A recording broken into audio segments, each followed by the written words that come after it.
In 1940, the German military erased the French border and took Paris in 46 days. In 1945, the Red Army liquidated the Third Reich and crushed Berlin in 16 days. These were maneuvers that collapsed empires in less time than a summer vacation. But today, we see something different coming from the second best army in the world. They spent a decade to try to take Andivka.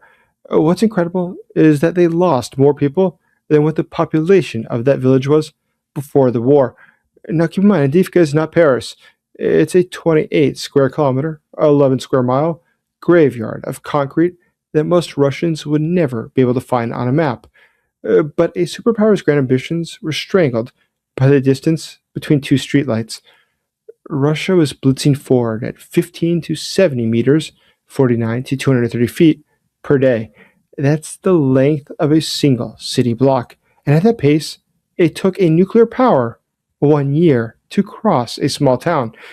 In 1945, you could hide a division in a forest, but in 2026, the forest has thousands of eyes and a thermal pulse. The fog of war has been replaced by 24/7 digital vision. It's recorded every heartbeat, and every engine starts in real time. And the sky has become sentient of the mesh, the $500 plastic predators. And every assault is broadcast in a 4K to a pilot that's hundreds of miles away. Survival is no longer about bravery or about training. It's a matter of being able to outrun a radio signal. You can charge ahead if you want, but you will not be able to beat out the drone. The maps look frozen, but the human cost is hemorrhaging in silence. Total Russian casualties so far in this war have exceeded 1,240,000 people. In World War II, the Red Army covered 3,000 kilometers, 1,800 miles, to take Berlin. They did this in 1,418 days.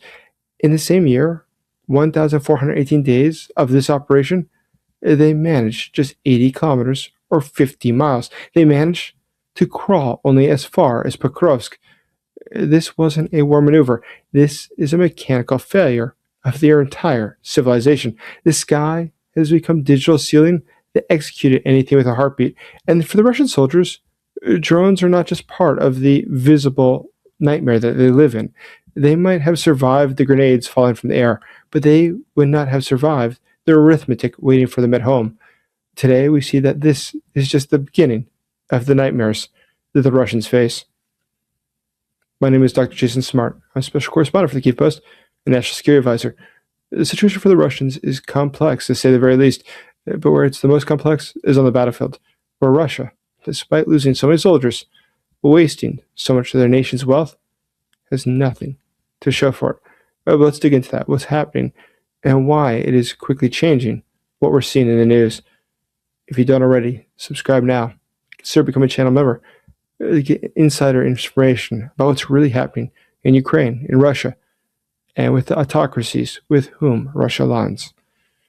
So we have to understand that what we see today is that Russia is paying incredible sums of money to find anyone to join the military. In fact, signing bonuses have exceeded 3 times what typically somebody would make in their lifetime in rural areas. This is creating a blood money economy, where the front is only there as part of a social ladder. But once the cash is spent, the village is left with nothing. It's left with one less man, and there is nothing more of him nor assistance from the state. The Kremlin is buying centimeters or inches of dirt in order to get centuries of debt. It is spending more now for this war than it is spending on anything else inside of Russia. Russia today has entered into terminal stagnation. It is creating its own 1917 moment in slow motion. Remember back in World War I, it wasn't a total defeat that killed the Tsars. It was the sheer pointlessness of the casualty list. By February 2026, we see the Z Patriots were realizing that the map doesn't really work out for them, that somehow they're not expanding into Ukraine. But when we look back at history just a little bit further, remember what we saw with Prigozhin. Yevgeny Prigozhin, who was the head of the Wagner Group, he was a symptom of something larger. He was not the disease. The disease was a high command that treats 1,000 deaths a day as simply a rounding error. And when the elite sons stay in Dubai and the worker sons come home in bags, the social contract quickly evaporates. Stability wasn't found in a captured village, but it can be lost in a graveyard. Today, the hardware of this is what we call the Praetorian paradox.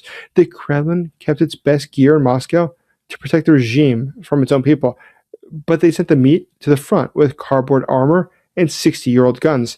This created a lethal resentment in the ranks that cannot be quashed. Today, we see that the soldiers are not happy how quickly they're dying out. How many of the soldiers do come that don't realize they're going to a war? They sign up thinking that they're getting jobs to go work in some rural area in a factory or to go work as a security guard in a mall, but then they find out they're going to the front lines. But when soldiers realize that, when soldiers realize they're being spent like cheap ammunition, the vertical of power in which they exist begins to crack.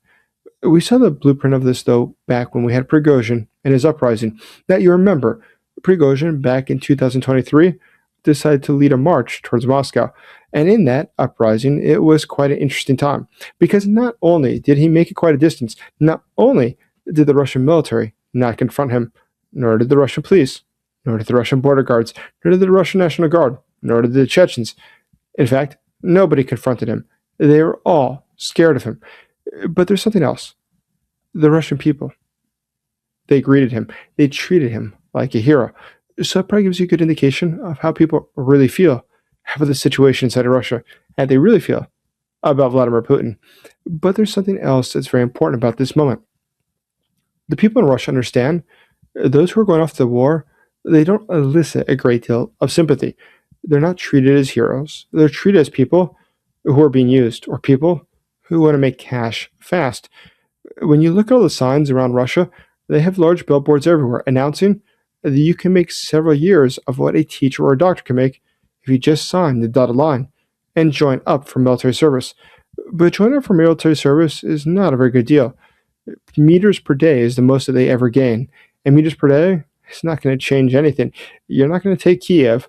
You're going to take the suburbs of a village somewhere in eastern Ukraine. But meters per day, it sounds good to Moscow. They argue we are making progress. Things are going ahead.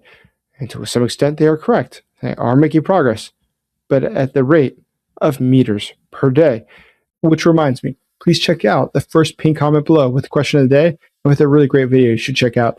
But right below that, you'll see how you too can help the Ukrainian soldiers get the supplies they need to survive this cold winter and help Ukraine defeat Russia. Thank you.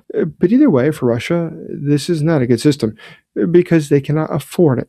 Russia probably would be willing to do this eternally, but at some point, you have to pay for things. And when you don't have money, financing a war becomes ever more complicated. Today, the Russian economy is cannibalizing itself. In fact, today we see that interest rates, they've been frozen, and they're down from the 21% they were not too long ago. But the Russian economy itself, according to the central bank, is already overheating. Russia is preparing for things to get worse in their economy. They understand that the oil prices are declining, that they're about to get even worse.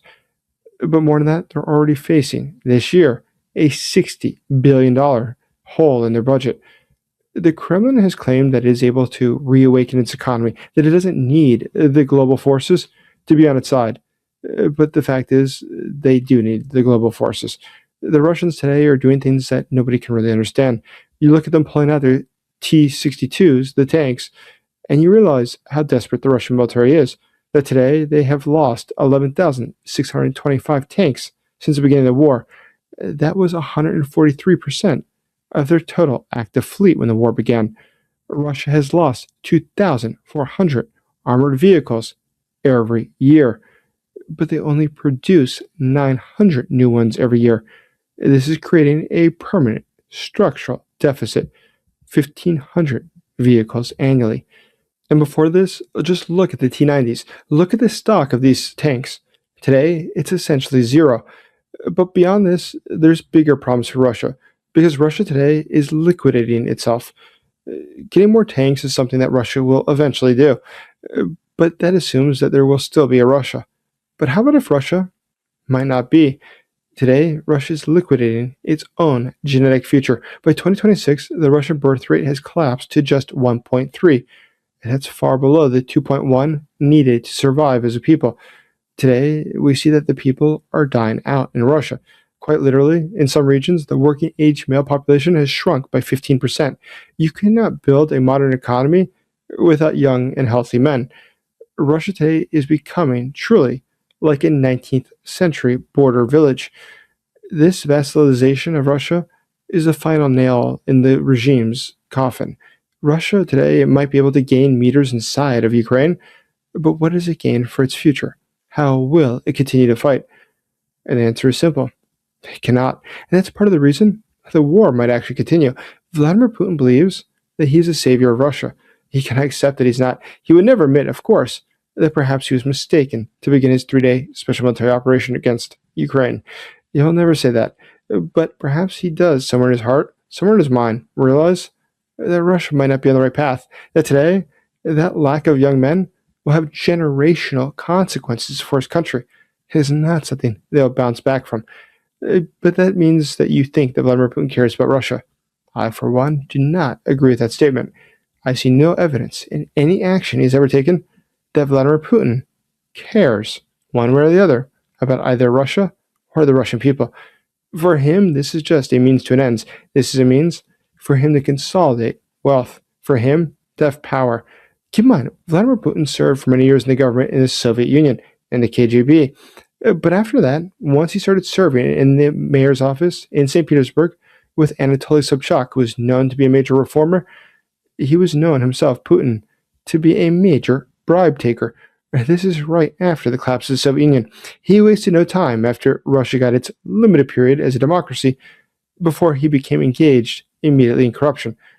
He didn't try to usher in a new era of democracy or of capitalism or of freedom. He was worried about how to make a buck. And that's what he's done for the past 25 years. It has always been about Vladimir Putin, his own financial interest. What Vladimir Putin does is rarely going to be in the interest of anyone else because he's got a one-track mind. How can he maintain power? Dictatorships fall quite often.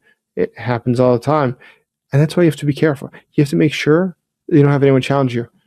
What a convenient reason to not end a war.